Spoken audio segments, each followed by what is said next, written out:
பாருங்கள் எவ்வளவு போக்குவரத்து இடைஞ்சல்கள் இந்த பகுதியில்.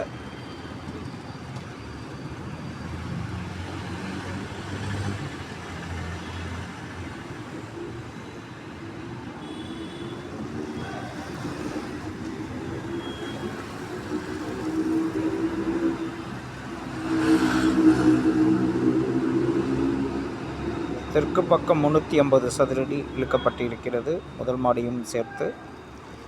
இது கிழக்கு பக்கம் ஒரு 400 சதுரடி, மாடியையும் சேர்த்து, முதல் மாடியும் சேர்த்து. பார்த்திங்கன்னா மக்கள் ரொம்ப அவதியோடு இருக்கிறாங்க. அவங்களுடைய வேலைகளுக்கும் உள்ள குருநகர் என்ற ஒரு நகர் இருக்குது, 1000 வீடுகள். அது மாத்திரமல்ல, கல்வியியல் கல்லூரி, நல்லமணி கல்வியியல் கல்லூரி மற்றும் நல்லமணி மேல்நிலைப்பள்ளி. இதை பாருங்கள், மாநகராட்சி வண்டி வருவதற்கு கூட தடையாக இருக்கிறது.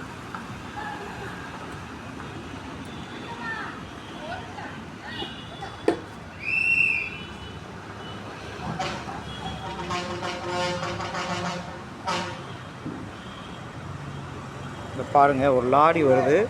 இது எவ்வளோ சிரமப்படுதுன்றதை இந்த காட்சி மூலம் உங்களுக்கு விளக்கம். இந்த ஏஏ ஜெயராஜ் என்கிற நபர்னால் இந்த லாரி செல்வதற்கு எவ்வளவு தடையாக இருக்குது அப்படின்றத இப்போ நீங்கள் மக்கள் பார்க்கணும்.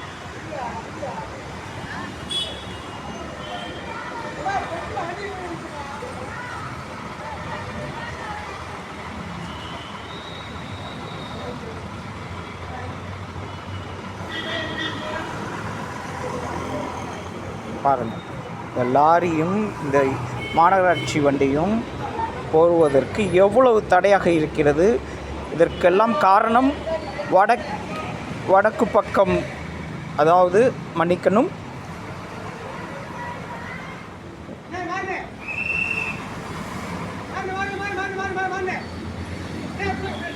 வடக்கு பக்கம் இழுக்கப்பட்ட இதுதான் 350 சதுரடி, கிழக்கு பக்கம் இழுக்கப்பட்ட ஒரு 400 சதுரடி மாடி கட்டடம். இதெல்லாம் காரணம். இங்கே பாருங்கள் எவ்வளோ சிரமம் படுறாங்கன்றதை இந்த காட்சி மூலம் உங்களுக்கு விளக்கம்.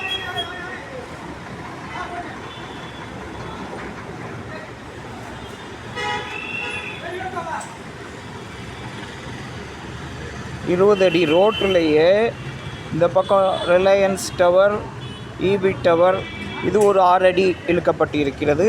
அதுபோக இந்த பக்கமும் ஒரு 6 அடினா மக்கள் இந்த 8 அடியில் எப்படி போவாங்க, அதை யோசித்து பாருங்கள்.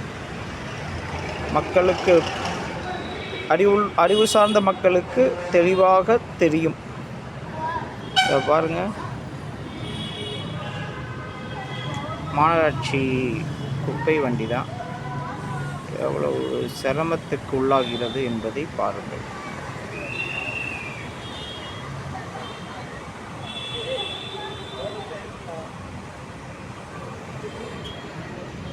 கல்லூரி மாணவர்கள் செல்லக்கூடிய காட்சி இது. எவ்வளவு இடைஞ்சல்கள், நடைபாதையே ஆக்கிரமிப்பு செய்யப்பட்டிருக்கிறது. பாருங்கள், வாகனம் வருவதில்லை.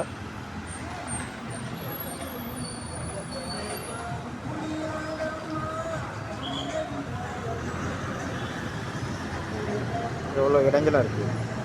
ஒரு பெரிய வாகனமே செல்வதற்கு இடைஞ்சலாக இருக்குது. இது ஒரு பெரிய வாகனமும் கிடையாது, ஒரு நடுத்தர வாகனம் தான். எவ்வளோ இடைஞ்சலாக இருக்குங்கிறத இந்த காட்சி மூலமாக நீங்கள் பார்த்துக்கலாம்.